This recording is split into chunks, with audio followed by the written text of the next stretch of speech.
Oh, what a day. Oh, what a day. Oh, what a day. Oh, what a day when we fell in love. Halo semuanya, cuplikan tadi akan kami jelaskan di video kali ini. Sebelumnya, kami dari kelompok 4 kelas 10-2 yang beranggotakan Aditya Rizky, Ahmad Hairudin, Bita Fatimah, Hera Susanti, Rizal Anas, Malik Ibrahim, Silmiah, Rachel Mariana Jomei, Juan Mahesa, dan Naila Syafira. Selanjutnya, masuk ke dalam pengertian elektrolit dan non-elektrolit. Elektrolit adalah substansi yang dapat menghasilkan ion. Ion adalah atom atau molekul yang kehilangan atau mendapatkan satu atau lebih elektron ketika larut dalam air atau meleleh. Elektrolit memungkinkan konduktivitas listrik dalam larutan atau leburan. Lalu selanjutnya adalah pengertian dari non-elektrolit. Non-elektrolit adalah substansi yang tidak menghasilkan ion ketika larut dalam air atau meleleh. Ini berarti bahwa non-elektrolit tidak memungkinkan aliran listrik melalui larutan atau leburannya. Dalam larutan non-elektrolit, molekul senyawa tersebut tetap utuh dan tidak terionisasi. Lalu selanjutnya ada bahan-bahan dan alat-alat.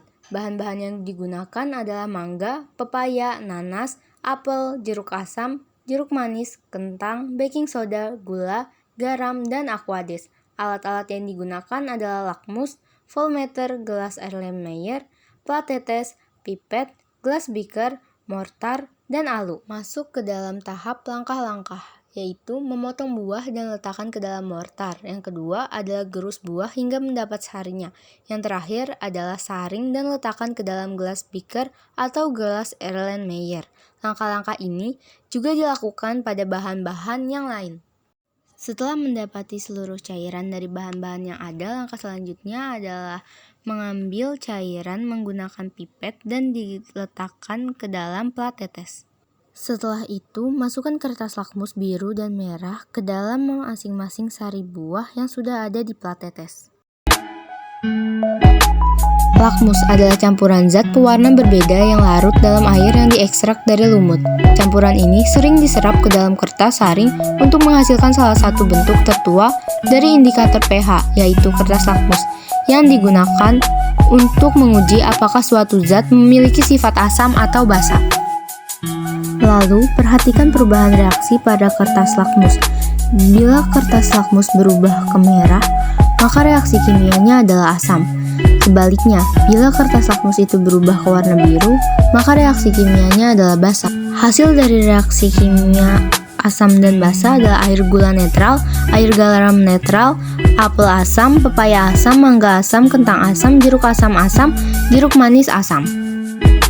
Tes bohlam menggunakan voltmeter. Rakit kabel dengan kedua sisi dikaitkan dengan paku.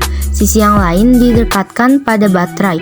Lalu, paku dimasukkan ke dalam gelas beaker atau Erlenmeyer. Jangan lupa untuk melihat lampunya, apakah nyala terang, redup, atau mati. Jangan lupa untuk memperhatikan angka voltnya juga. Lalu yang terakhir adalah kesimpulan. Berdasarkan penjelasan sebelumnya, kita dapat membuat kesimpulan sebagai berikut. Bahan-bahan yang termasuk elektrolit adalah sabun, mangga, jeruk nipis, jeruk manis, gula, dan pepaya. Bahan-bahan yang termasuk non-elektrolit adalah garam, nanas, apel, dan kentang. Dengan demikian, kesimpulannya adalah bahwa beberapa buah seperti mangga, jeruk manis, jeruk nipis, pepaya, serta gula adalah elektrolit karena mengandung ion-ion yang dapat mengantarkan listrik dalam larutan.